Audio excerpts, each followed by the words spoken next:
Brand capital is a business part of the Times Group where we take equity stakes in companies which have a brand focus, meaning where there is an investment in a brand, and we invest with media capital.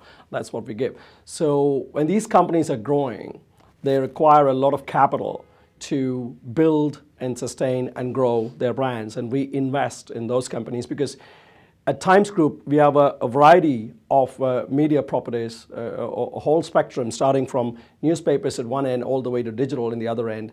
We bring to bear everything we have for these companies. So we have invested in a large number of companies. We have over 800 companies today in our portfolio, ranging from something like a Flipkart, Future Group on one end, all the way to practically every major real estate developer.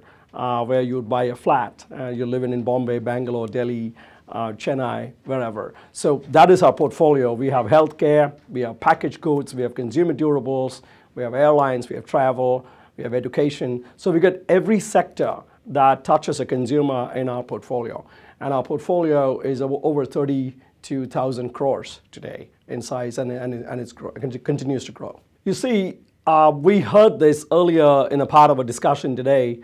There are some 28 million couples in India that have a fertility issue, some sort or the other.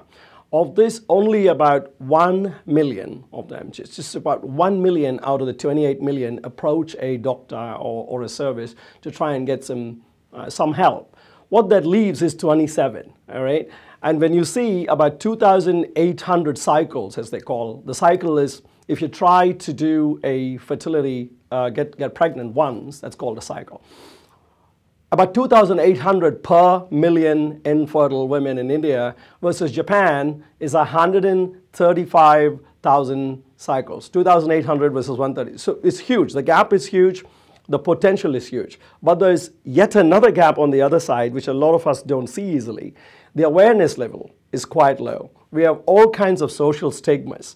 The other day, somebody was telling me in my office, a young lady, that couple of her friends were going through this process, and they were telling their doctors not to tell anybody that they had their child through IVF. So we have a variety of stigmas and awareness or lack thereof in society that needs to be bridged. Yes, of course, as you go down, we heard about private pay and public pay and all that stuff. As you go down in the economic spectrum, people's affordability is not there, but that is coming up. There's more and more people who can afford these cycles, and that will converge, that will come up.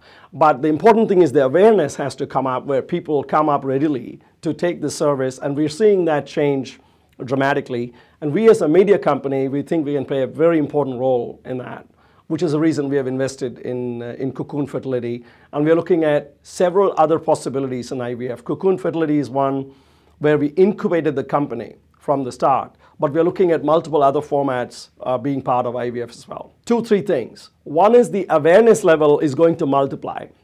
The number of women that are entering the fertile age, which is somewhere between 20 to 44, 45, thereabouts, that's increasing by about 14%. But the rate of growth of infertile women within that same group, that is at 20%, okay? That combined with the fact that the ability to spend is substantially increasing as well, and the desire to have a family. Now you put all that together with a decreasing stigma. People are more willing, more open in today's world. Combination of all that is a rich environment where the market's going to grow, okay? We are already seeing multiple companies coming to us for media capital to expand awareness about their brand, about their offering. These IVF centers have got to step up their quality, meaning the way they measure quality there is a number of times a lady tries and number of babies that are born. It's very simple. You produce a baby quickly, you're up for them, right? So the success will beget success.